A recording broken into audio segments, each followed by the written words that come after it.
అలాగ దీన్ని కూడా నువ్వు అనుభవించాలి అంటే దాంట్లో నువ్వు మమేకమైపోవాలి. మమైకమైపోయి ఆ స్థితిలో దాన్ని నువ్వు ఎప్పుడైతే చూడగలుగుతావో అప్పుడు మాత్రమే దాని యొక్క ఆ రుచిని నువ్వు తెలుసుకోగలుగుతావు అని చెప్తున్నారు.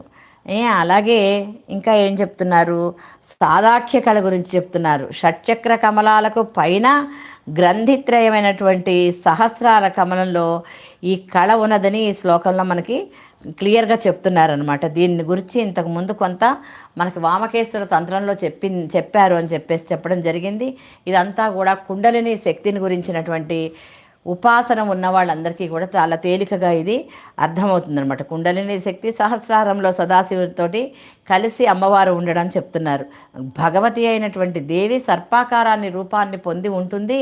మూలాధార చక్రాన్ని ఆశ్రయించి కుండలిని శక్తి అనేటటువంటి పేరుతో తామడ తూడును విరిస్తే దాంట్లో సన్నగా వచ్చేటటువంటి దారపు పోగు కంటే కూడా సూక్ష్మంగా ఉండేటటువంటి మెరుపు తీగ వల్లే క్షణకాలం మాత్రమే ప్రకాశిస్తుంది. ఆ క్షణాన్ని పట్టుకోవాలంటే దాని ముందు ఎంత ఏకాగ్రత ఉండాలి, దాని తర్వాత ఎంత ఏకాగ్రత, పట్టుకున్న దాన్ని ఆస్వాదించే ఏకాగ్రత కూడా మనకు ఉండాలిగా. అందుకని ఆ క్షణం కోసం మనం ఎంతో ఎదురు చూడాలి, ఎంతో ఓపిక ఉండాలి, ఎంతో ఓర్పు ఉండాలన్నమాట. ఆ సాధకుడు ఏం చేయాలి, ఏ విధంగా చేస్తే దీన్ని పట్టుకోగలరు అంటే సాధకుడు పద్మాసనం వేసుకుని కూర్చుండి ప్రశాంతమైన మనస్సుతోటి ఆ కింద మూలాధారానికి కింద భాగంలోని నొక్కి పట్టుకుని శ్వాసను ఊర్ధ్వ దిశగా నడుపుతూ వాయువుని లోపలికి నిలపాలి. వాయువు నిలిపించడానికి కుంభకము అని అంటారు. ఇవన్నీ మీరు యోగ సాధన చేసేటటువంటి వాళ్ళందరికీ కూడా ఇవి బాగా అలవాటు ఉన్నటువంటి విషయాలేను. ఆ తర్వాత స్వాదిష్టానమునందున్నటువంటి అగ్ని మండుతుంది. అగ్ని మండిన వేడి వల్ల వాయువు తగలడం చేత కుండలిని శక్తి మేలుకుంటుంది. ఇంతకు ముందు శ్లోకాల్లో కూడా దీన్ని ఇలా మనం వివరంగా చెప్పుకున్నాం. ఈ కుండలిని శక్తి స్వాదిష్టాన మణిపూరకుల మధ్య గల రుద్రగ్రంథిని ఛేదించుకుని అక్కడి నుంచి మణిపూరము అనాహతము మధ్య గల విష్ణు గ్రంథిని నిన్న ఏ రెండు గ్రంథుల రెండు చక్రాలకి ఒక గ్రంథి ఉన్నదో నిన్న వివరంగా మనం చెప్పుకున్నాము.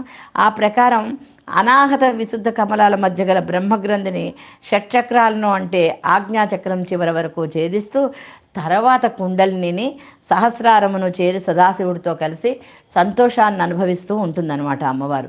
అగ్ని సూర్య చంద్ర ఖండములు గ్రంథులు. షట్చక్రాలలోనూ మూలాధార స్వాధిష్టాన చక్రాలు ప్రథమ ఖండము అంటారు. ఇది కూడా నిన్న చెప్పుకున్నాం మనం. ప్రథమ ఖండం పైభాగంలో అగ్నిస్థానం, అదే రుద్రగ్రంథి. మణిపూర అనాహత చక్రాలు రెండు ఖండాలు.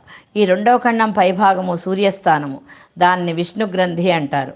విశుద్ధ ఆజ్ఞా చక్రాలు మూడవ ఖండము. మూడవ ఖండం పైభాగమున చంద్రస్థానము, దీన్ని బ్రహ్మగ్రంథి అంటారు.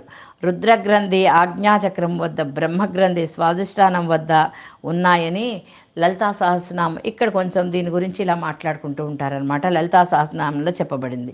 కుండలిని శక్తి యొక్క అగ్నితత్వం చేత, సూర్యతత్వం చేత, చంద్రతత్వం చేత మనలోని మాలిన్యాలు అనగా మాయ, అవిద్య, అహంకారము, అజ్ఞానము మొదలైనవి క్షాళనము కావించబడతాయి. ఈ అజ్ఞానము, అవిద్య, అహంకారము ఎప్పుడైతే రూపుమాసిపోతాయో అప్పుడు మాత్రమే అమ్మ యొక్క ఉనికిని గుర్తించగలుగుతారు. అయితే అట్టి స్థితిని చేరినటువంటి యోగికి సాదాఖ్య కళ ద్యోతకమవుతుంది. సాదాఖ్యను దర్శించిన వారికి భౌతిక ప్రపంచంపై దృష్టి ఉండదు. మనం ఇందాకనే చెప్పుకున్నాం, భౌతికమైనటువంటి విషయాల యందు దృష్టి ఉండదు. మరి ఎలాగండి భౌతికమైన విషయాల యందు దృష్టి లేకపోతే ఇల్లు ఏమైపోవాలి, పిల్లలు ఏమైపోవాలి, ఇంట్లో వాళ్ళందరూ ఏమైపోవాలి అంటే దృష్టి వదిలేసేసి రమ్మనమని గృహస్థాశ్రమంలో ఎవ్వరూ ఎవరికీ చెప్పలేరు. అన్నీ పాటించండి, కానీ ఇది నిజం కాదని అనుకోండి. అర్థమైందా? ఇది నిజం కాదు, ఇది శాశ్వతం కాదు అని అనుకోండి అనమాట. ఈ జీవన్ముక్త స్థితిని గురించి మనము పూర్తిగా తెలుసుకున్నాం అనమాట. ఈ శ్లోకాన్ని జీవన్ముక్త స్థితి అని చెప్పేసి, జీవన్ముక్త స్థితి అని చెప్పేసి అనుకోవచ్చు తప్పకుండాను. ఇక్కడ బీజాక్షరము హ్రీం అనే బీజాక్షరం ఉంటుందని చెప్తున్నారు. ఆ తర్వాత అరటిపండు, బెల్లము, తేనె దీనికి నైవేద్యం పెడదామని చెప్తున్నారు. అయితే ఈ బీజాక్షరాలని ఎవరు కూడా తెలుసుకోండి, కానీ వీటిని ఎవరు కూడా ఉచ్చరించి సాధన చేయవలసినటువంటి అవసరం లేదు. ఇవి కేవలం ఏమిటంటే ఇందులో ఉండేటటువంటి ఆ యంత్ర శాస్త్రాన్ని గురించి మీకు చెప్పడం కోసం తెలియజేస్తున్నారు. 22వ శ్లోకం.